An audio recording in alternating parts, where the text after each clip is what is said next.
And as the war rages in the Middle East, here at home, Congress now in a better position to deal with that and funding issues, as the House yesterday formally elected Mike Johnson of Louisiana as its new speaker, getting right to business with a pro-Israel resolution. All right, GOP Congressman Mike Lawler said finally he sits on the House Foreign Affairs Committee, can get back to work. Congressman, I know you thought Kevin McCarthy was doing a good job, but having said that, did you get the right guy? Look, Mike Johnson is someone who can unify the conference.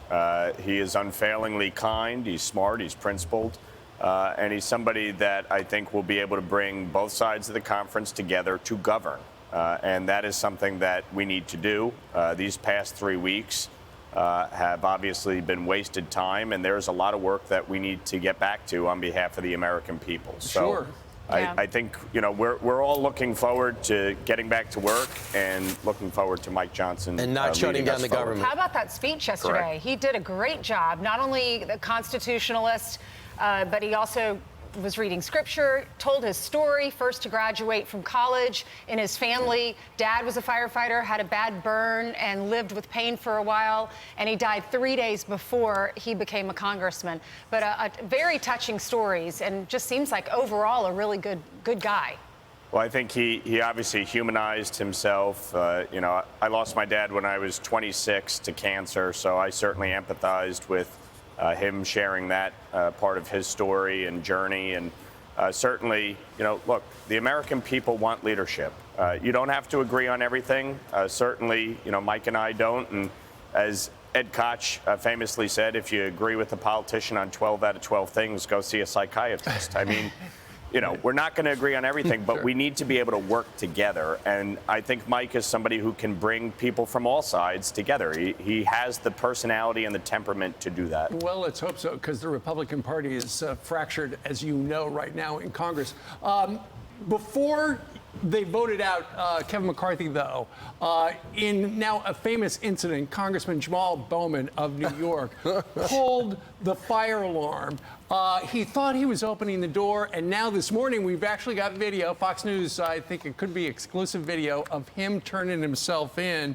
He's going to plead guilty to a single false fire alarm charge. He's agreed to pay a maximum fine of $1,000. Here he is just a little while ago talking about the jam he's in. As I said from the beginning, I was not trying to disrupt any, official government proceedings. So I'm glad, the investigation found that was the case.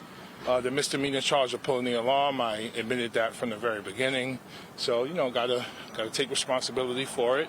We have a deal in place, so looking forward to paying the fine, and 3 months later it being dismissed, and hopefully continuing to do work in my district. So do you believe him? Look, I mean, the video is pretty clear that he, tore the signs down and pulled the alarm and walked past multiple law enforcement officers without saying, hey, I made a mistake. Right. I accidentally pulled the alarm. So I think the video speaks for itself. But I'll tell you, I was flying home to Westchester last week, and he happened to sit down next to me in the same row. And I looked at him and I said, well, thank God we're not sitting in the exit row, because Lord knows what he would have done. But, look, he obviously pulled the fire alarm. He obviously did it to stall and create chaos. That's what he is. He's a chaos agent. I mean, this is somebody who voted against condemning Hamas yesterday. Yep. It's disgusting. It's despicable. I don't know how you could be a member of Congress and not condemn Hamas. They are brutal terrorists who slaughtered Jews, the biggest massacre of Jews since the Holocaust. This is a no-brainer. I'm curious, Congressman. I know there was a legal investigation, but will there be a House investigation as well? Will he be censored? Will y'all put something on the floor? I know there are members that have resolutions they'd like to bring forward, so I suspect there's going to be a few resolutions coming forward, including to censure Rashida Tlaib for her vile and disgusting lie that Israel bombed a hospital, when in fact it was the terrorists who did that. And you have members of Congress, frankly, in my opinion, that are just unfit to serve, both in terms of their conduct and the lies that they spew. And by the way, also joining Bowman, another 9 other congressmen refused to condemn Hamas and support Israel, and about 1, 2, 3, 6 said voted present. I mean, if you guys can't get on this, all Democrats, if you guys can't get on that same page, that's scary. Yeah. Here's the best part. A number of the present votes co-sponsored the resolution. I mean, real profiles and courage here. Yeah. Mike Lawler, thank you very much for joining us live. Thank you. I'm Steve Ducey. I'm Brian Kilmeade. And I'm Ainsley Earhart. And click here to subscribe to the Fox News YouTube page to catch our hottest interviews and most compelling analysis.